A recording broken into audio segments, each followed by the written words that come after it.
Hello everyone. Welcome to my channel. Please subscribe and keep watching more details. Elizabeth has a surprising reaction to Lucky's confession and Gio turns to with questions. Monday, June 2, 2025. Today on General Hospital, Laura and Marco have questions for Alexis regarding Ace's trust fund. Michael and Christina discuss the changes in Willow. And Brooklyn lashes out at Lois and Gloria. At Liz's place, she asks Lucky what he knows about her accident that he hasn't told her. He admits he knows Christina caused it. Lucky explains that Christina lost it after a fight with Ava and went to cut her brakes, but it wasn't Ava's car she tampered with, it was Rick's. Liz is stunned and asks how long he's known, and he admits since the night it happened. And he's been covering for her the entire time. Lucky explains what happened that night, and Liz asks why he hasn't turned Christina into the police. He says Christina could have gone to prison for life, and Christina didn't plan this.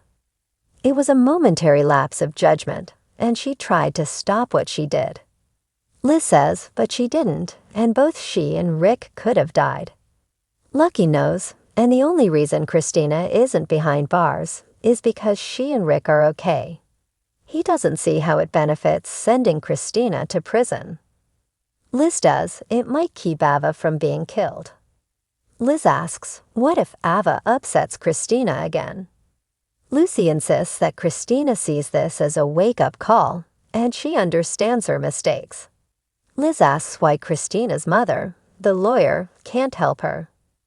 Lucky says it's too late, as he's now an accessory. So if Christina goes down, he will too. Liz tells Lucky this is just great. This doesn't just affect the two of them. She tells him to think about Aiden. Liz asks if he really believes Christina won't hurt Ava, and Lucky does. She says she'll keep Christina's secret. She sees no other choice, and so more people don't get hurt.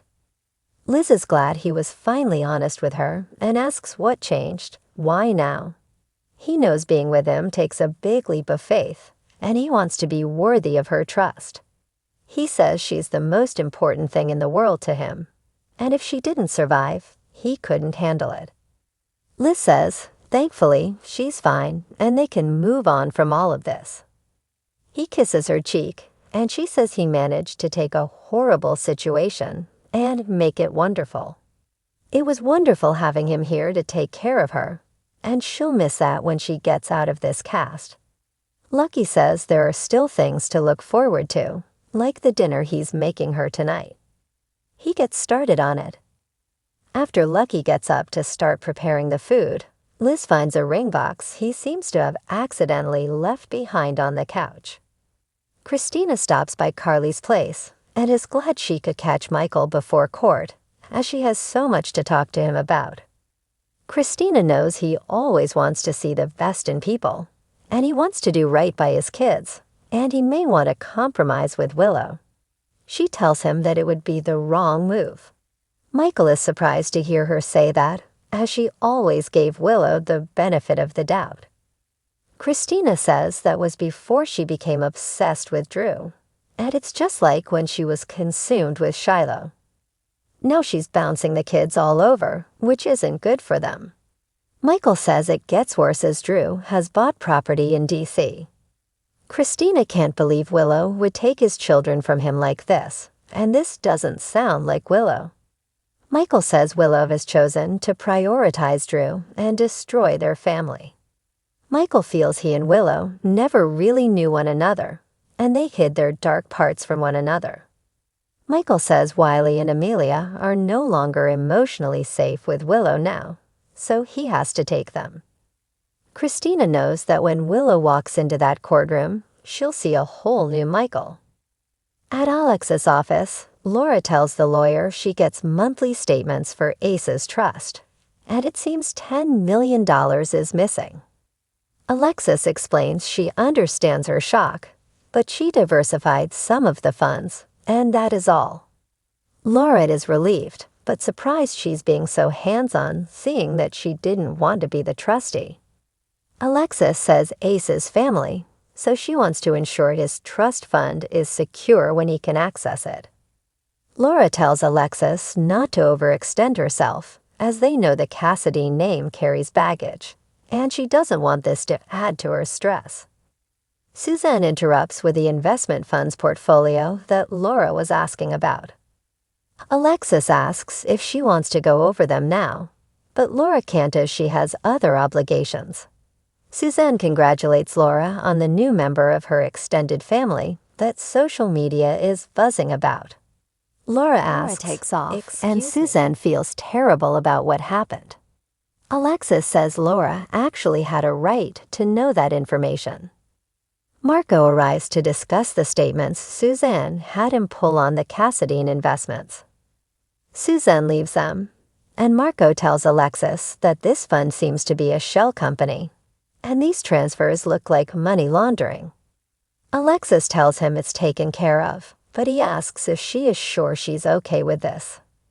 At Lulu's place, a frantic Rocco asks his mom about the social media posts he's seeing and the fallout from the nurses' ball that Gio says he's Dad and Brooklyn's son. Pinty appears and tells his son it's true. Gio is his son and Rocco's brother. Rocco says this makes no sense, as Gio's mom was a violinist and his dad died in the army. Pinty explains that Gio was lied to, as they all were. They sit down to talk, and Dante explains he met Brooklyn at summer camp when they weren't much older than Rocco. He says they were careless, and Brooklyn never told him she got pregnant and put the baby up for adoption. He's still trying to get the details straight himself. He found out about Gio when everyone else did last night. Rocco asks if this was all a secret. How did Gio find out the truth? Lulu confesses it's because of her. She found out about Brooklyn and Gio, and she felt his dad needed to know. She struggled with what the right thing to do was, and she respects Brooklyn's right to make her own choices regarding her pregnancy and adoption. However, she didn't like the lies, and she couldn't keep quiet about Gio, seeing that he was in both Rocco and Dante's lives.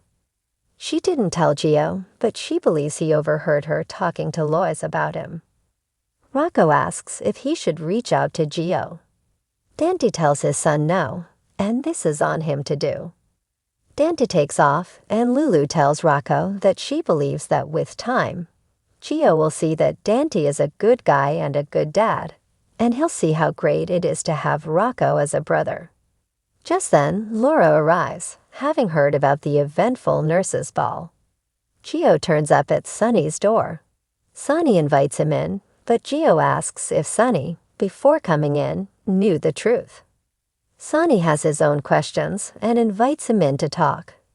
Gio walks in, and Sonny admits he never knew he was his grandson, and he never knew Brooklyn was pregnant. Gio asks why he's always been so nice to him if he didn't know. Sonny says that when Lois introduced them, he knew from the first moment how special he was.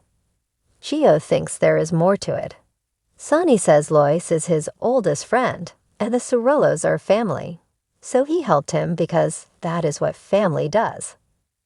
They sit down, and Sonny tells that Lois didn't know Dante was his son until after she coordinated putting him with Camilla. The truth about Dent came out much later. He can't defend Lois or her secrets, but it's also how he and Dante know where Gio is coming from. Sonny says it took time and work for him and Dante to become father and son, just like it may take him time to build a relationship with Dante. Gio asks, what if I don't want that? He says Dante doesn't like him, and he's made that clear after Rocco's alcohol poisoning. Sonny advises not to make decisions in a rash state and to take some time. Gio asks Sonny if he ever stopped hating Olivia for lying to him about Dante. Sonny never hated her, he was angry with her, and it took time to get past that. However, he loves Olivia, and he forgave her and doesn't regret it. Sonny tells Gio he is welcome here if he needs a place to stay. Gio thanks him and says he'll decide on his own what to do next. He tells Sunny, "See ya around," and walks out.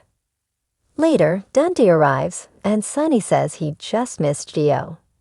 Dundee says he missed 22 years of Geo's life, and that's Brooklyn's fault. In the Quartermain kitchen, Brooklyn tells Lois that Geo wants nothing to do with her, so she wants nothing to do with her ma. Gloria arrives and tells Brooklyn not to talk to her mother that way, but Brooklyn says she's just getting started. Gloria tells Brooklyn she has to calm down and she owes them respect.